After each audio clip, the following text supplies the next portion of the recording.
नहीं है आपको दर्शन देने के लिए। वो सोचता था कि मेरी अगवानी होगी। फिर गैब से आवाज आती है कि खुदा एक निसहाय औरत को लेने के लिए, उसकी अगवानी के लिए गए हैं। खुदा कहीं जाते नहीं हैं। खुदा को पुकारो। प्रहलाद ने पुकारा तो खंबे से प्रकट हो गए।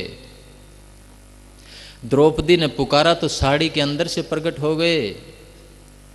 लेकिन एक कहानी है, एक प्रतीक है हमें शिक्षा देने के लिए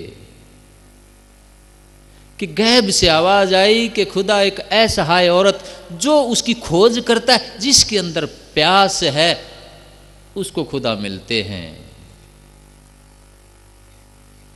कौन थी वो औरत? वो राबा बसरी सूफी संत हुई हैं। जब वो पैदा हुई तो उसके पिता के घर न तो दिया जलाने के लिए तेल था, न नाभि पे लगाने के लिए सरसों का तेल था। जो दाएं आई हुई थी, पिता को कहा रात का वक्त था कि पड़ोसी के घर से तेल ले आए, दीवा जल जाएगा और बच्चे का जन्म हो जाएगा, नहीं तो दिक्कत है, अंधेरा है।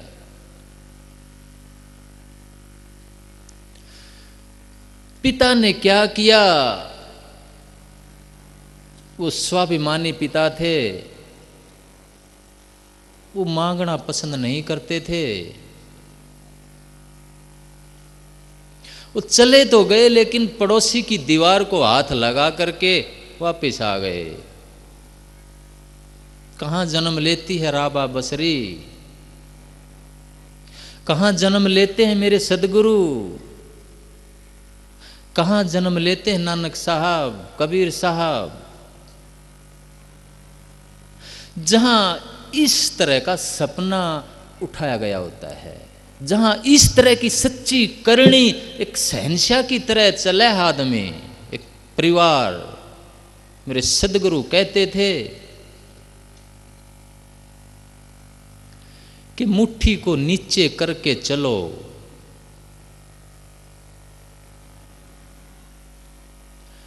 हाथों को पसार के नहीं।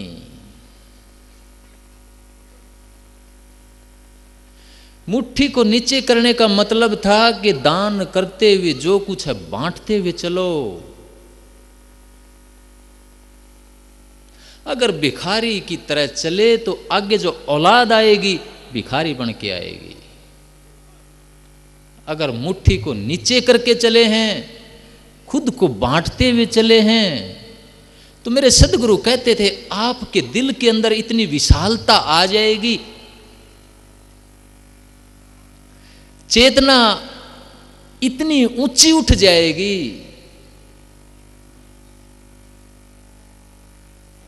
कि वहां से राबा बसरी निकल करके आएगी। पौधा इतना उन्नत विशाल दीप्यमान हो जाएगा, स्प्लेंडिड हो जाएगा, इतनी चमक, इतनी दमक कि उसमें से जो बीज निकलेगा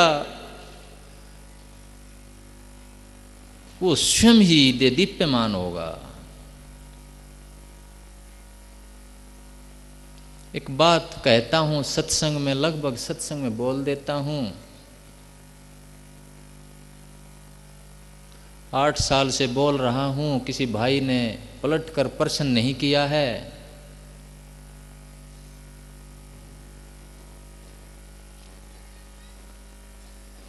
कि आज तक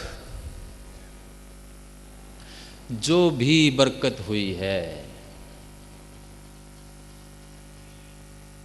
कोई शांति उठी है, कोई क्रांति उठी है, कोई आजादी की लड़ाई उठी है, कोई समाज सुधार का आंदोलन उठा है,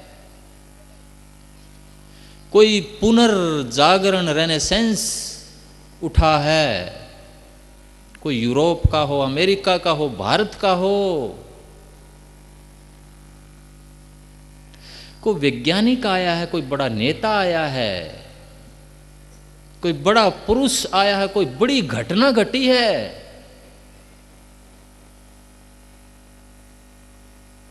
आप उसका आधार उठाकर देखिए, उसके आधार में पॉजिटिवली सर्टेनली अध्यात्म का आधार रहा है, अध्यात्म का बीज रहा है, राम नाम या खुद को बांटने का इतिहास रहा है। कोई वैज्ञानिक हुआ है, कोई कार्ल मार्क्स हुआ है, कोई नास्तिक आस्तिक जो भी बड़ा आदमी हुआ है, कोई भगत सिंह जी हुए हैं। आज कहते हैं कि भगत सिंह जी तो नास्तिक थे। मैं पूछता हूं भगत सिंह जी का परिवार क्या था?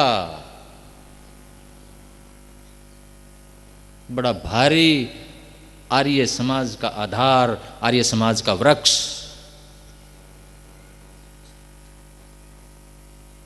स्वामी दयानंद, महात्मा गांधी,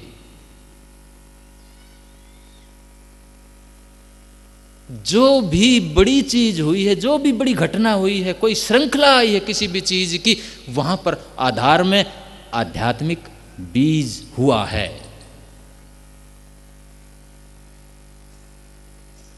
परमात्मा का नाम हुआ है, गरीबों की मदद की गई है, आदमी शहंशाह की तरह चला है, भिखारियों की तरह चल करके आप शहंशाह पैदा नहीं कर सकते हैं। विशाल दृष्टि करनी होगी। अगर आपने अपना और आने वाली पीढ़ियों का उद्धार करना है, तो आगे बढ़ाना है, तो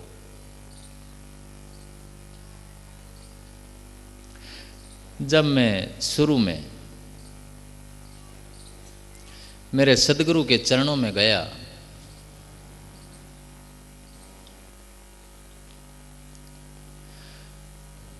तो वो और भी बहुत बैठे हुए थे। वो कहने लगे कि नाम का जाप करने से 3 चीजों का आपको फायदा सर्तिया होगा।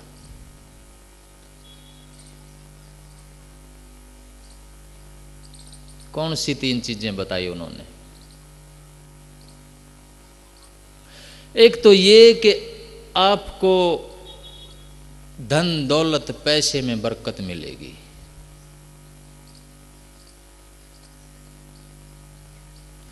दूसरी ये कि आपको समाज में इज्जत मिलेगी। तीसरी ये कि बीमारियां कम हो जाएंगी।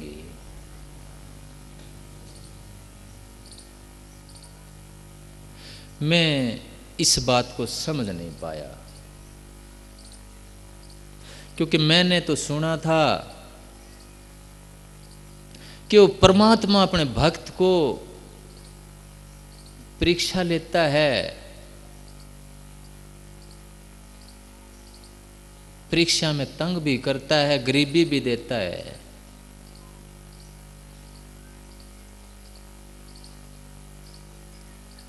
लेकिन वाकई जब मैं इतिहास में गया, ध्यान भजन किया, तब तक किसी पुस्तक को हाथ नहीं लगाया। ध्यान भजन किया तो ध्यान भजन किया 6-6, 8-8, मेरे मालिक के दया से 6-6, 8-8 घंटे। मैं विमल बैठी हुई है, दोनों ने।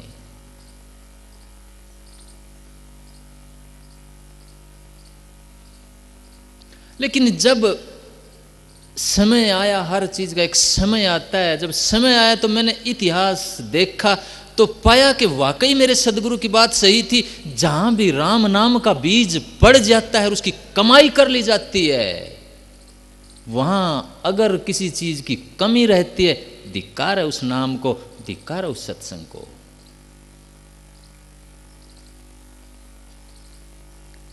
विवेकानंद महाराज बोलते हैं